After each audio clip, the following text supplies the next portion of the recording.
তো হ্যালো বন্ধুরা, আজকে ফেসবুকে আসা আমার একটাই কারণ। তো আমি কাল রাতে একটা কমেন্ট করেছিলাম একজন ইউটিউবারকে। তো ওনার কমেন্টটা আমি তোমাদের স্ক্রিনে দিয়ে দেবো, তোমরা দেখতেই পাবে। তো ওনারা কালকে একটা ফটো পোস্ট করে, তো ফটোর মধ্যে ওনারা ক্যাপশন দেয়। তো ক্যাপশন দিয়েছে, ঘরে ওনার এক বাচ্চা হবে, ওনার একটা মেয়ে আছে, আগে জানো, তোমরা সবাই চেনো।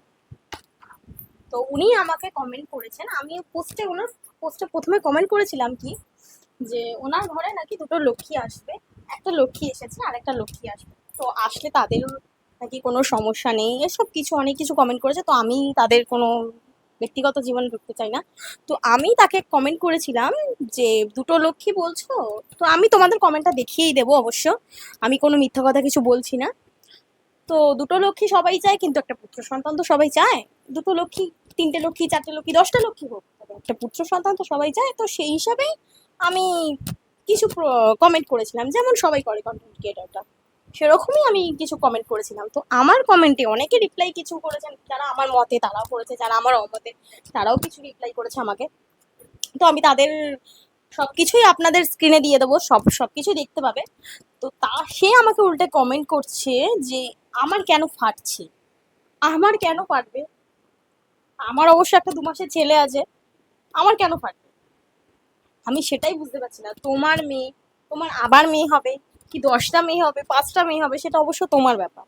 তুমি প্রথম তোমার মেয়ের সন্তান, নিশ্চয়ই তুমি ছেলের সন্তান হবে বলে নিচ্ছিলে, আবার মেয়ে সন্তান হবে এই হিসেবে তো না।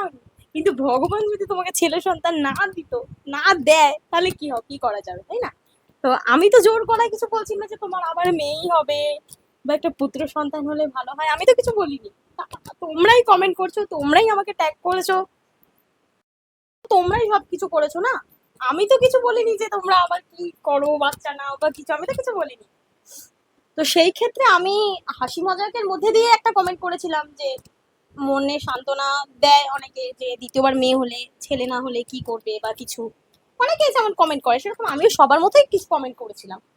তো তারা আমাকে লিখছে আমার ছেলে না মেয়ে হচ্ছে, তোমার ফাটছে কেন, এরকম ভাষাটা প্রয়োগ করার জন্য আমি তাদেরকে বলবো, আমি তো তোমাদেরকে খারাপ কিছু বলিনি, যে তোমরা এরকম ভাষাটা আমাকে প্রয়োগ করবে, তাই কি না? ফেসবুকে অনেকেই আমার এই কমেন্টে রিপ্লাই করেছে, অনেকে ভালো রিপ্লাই করেছে, যাদের ভালো লাগেনি তারা খারাপ রিপ্লাই করেছে, অনেকেই করেছে, কিন্তু তারা বাজে ল্যাঙ্গুয়েজে আমাকে কিছু বলে।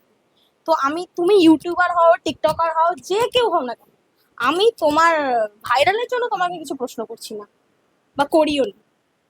তুমি একজন মানুষ, আমরাও একজন মানুষ, সেই হিসাবে তোমাকে কমেন্ট করেছিলাম, ঠিক আছে?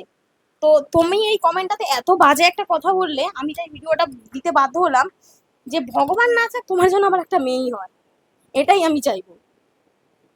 সেই জন্যই কমেন্টটা করেছিলাম, আর ব্যক্তিগত আমার কোনো প্রশ্ন নেই। তো মা, তোমাকে আমি বলেছিলাম না কালকের একটা কমেন্টে, যে আমি একজনকে একটা কমেন্ট করেছি, সে উল্টে আমাকে একটা বাজে কমেন্ট করেছে যে তোমার ফাটছে কেন। হ্যাঁ, তুমি কথাটা বলো, কথাটা কি আমি খুব খারাপ কিছু বলেছিলাম? না, একদম সত্যি, যেটা বাস্তব, যেটা হয়, পরম্পরা যেটা হয়। একটা পুত্র সন্তান সবাই চায়, তো সেই কারণেই আমি প্রশ্নটা করেছিলাম। আর তুমি আমাকে এত বাজেভাবে একটা কমেন্টে রিপ্লাই করলে, আমি বুঝতে পারিনি তুমি কেন ভাবে বাজেভাবে এত রিপ্লাইটা করলে। কথাটা আমি ঠিক তো বলেছিলাম? একদম 10টা মেয়ে হলো, একটা পুত্র সন্তান সবাই চায় তো। একদম যেমন আমার এখানে ছেলের 2 মাস বয়স, ঠিক আছে, তা আমার পুত্র সন্তান হয়েছে বলে আমি আপনাকে কমেন্টটা করি, তা আপনার এত ফাটছে কেন আমি বুঝতেও পারছি না। ঠিক আছে, তো চলো, আমার এইটুকুনি কথা বলার ছিল, আর আমি কথা বাড়াবো না। তো চলো, টাটা।